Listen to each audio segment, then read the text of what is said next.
Film की शुरुआत सीधे खून खराबे और हाई एक्शन वाली सीक्वेंस से होती है। सबसे पहले हम सुखी को एक बड़े और अंधेरे भवन के अंदर देखते हैं, जहां वह बहुत सारे दुश्मनों को मारते हुए आगे बढ़ती है। कैमरा शुरुआत में उसकी आंखों के नजरिए FIRSTPRSON POV से चलता है, जैसे हम खुद उसकी जगह पर हों, और वह लगातार हथियार और तलवार से एक के बाद एक पुरुषों को मारती चली जाती है। इस हिंसक, तेज और रक्तखूनी शुरुआत में उसके कौशल, उसकी क्रूरता और उसकी ट्रेनिंग की क्षमता साफ झलकती है।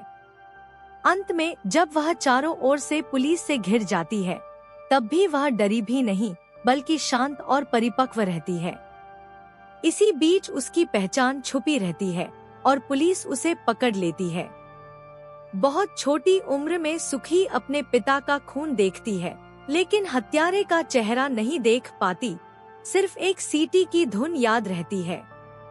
बाद में पिता के मित्र जांगचुन उसे पकड़कर बेच देते हैं और सुखी कठिन परिस्थितियों में फंस जाती है। तभी ली जुंगसांग नाम के व्यक्ति द्वारा वह बचाई जाती है। जुंगसांग उसे मारने की ट्रेनिंग देता है और अपनी टोली में शामिल कर लेता है। बड़े होते होते सुखी एक उच्च प्रशिक्षित हत्यारा बन जाती है। वह जुंगसांग के करीब आती है और उससे प्यार करने लगती है। प्यार में वह शादी करना चाहती है और कहती है कि अगर वे शादी कर ले तो वह अपनी बदला की चाह छोड़ देगी। जुंगसांग हिचकिचाता है पर आखिरकार हाँ कह देता है। शादी के बाद जुंगसांग अपने आप को बचाने का नाटक करता है और मरने जैसा दिखाता है। सुखी को उसकी मृत्यु का एक टुकड़ा दिखाकर बताया जाता है।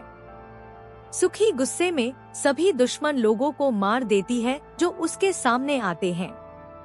इसी सीन से फिल्म की ओपनिंग सबसे पहले दिखाई जाती है, जहां वह बहुत सारे लोगों को मारती है और पुलिस उसे घेर लेती है।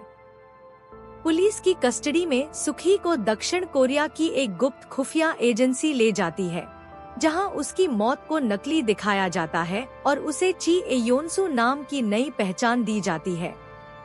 एजेंसी का मुख्य अधिकारी क्वोनसुक बताता है कि अगर वह 10 साल एजेंसी के लिए काम करेगी तो उसे और उसके बच्चे को आजादी दी जाएगी, क्योंकि वह गर्भवती भी है। सुखी रिलक्टेंटली स्वीकार कर लेती है। ड्रिल और प्रशिक्षण के दौरान सुखी एक बेटी यूहे को जन्म देती है। समय के साथ वह एजेंसी की सबसे बेहतरीन प्रशिक्षित हत्यारों में से एक बन जाती है। उसे खुद का अपार्टमेंट और नई जिंदगी दी जाती है, लेकिन पुराने निशान और यादें उसके दिमाग में बार बार लौटती हैं। योनसू के अपार्टमेंट के बगल में एजेंसी का एजेंट जंगह्युनसू रहता है, जिसका असली काम सुखी यानी योनसू पर नजर रखना है। धीरे धीरे दोनों एक दूसरे के करीब आते हैं और प्यार हो जाता है।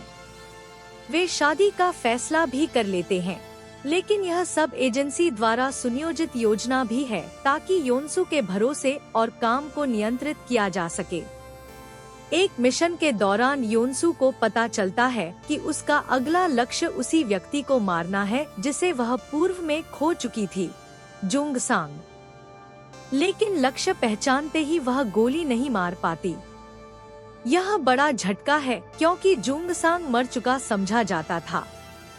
इसी से पता चलता है कि उसकी पुरानी जिंदगी और नए जीवन के बीच संघर्ष अब और तेज हो रहा है। जुंगसांग पहचान कर योनसू से संपर्क करता है और कई बातें उजागर करता है। उसे पता चलता है कि एजेंसी का असली मकसद क्या है और योनसू भी असल में एजेंसी के इंस्पेक्शन में है। सुखी की बेटी पर हमला होता है और हदें टूट जाती हैं जब योनसू की बेटी समेत ह्युनसू भी मारा जाता है।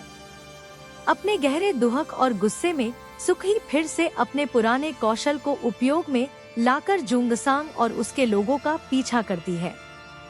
वह अनेक लोगों को मारती है और अपने दर्द का बदला लेती है। अंततः सुखी जुंगसांग के सामने खड़ी होती है। जुंगसांग वही सीटी की धुन फिर बजाता है जो उसने बचपन में सुनी थी। सुखी को एहसास होता है कि वह अपने पिता के हत्यारे का सामना कर रही है। वह जुंगसांग को मार देती है और पुलिस फिर उसके चारों ओर आ जाती है।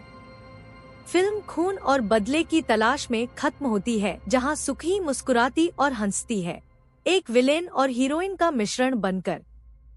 अगर आपको यह वीडियो पसंद आया तो लाइक करें और सब्सक्राइब करना न भूलें। नए अपडेट्स के लिए बेल आइकन दबाएं और हमारे चैनल से जुड़े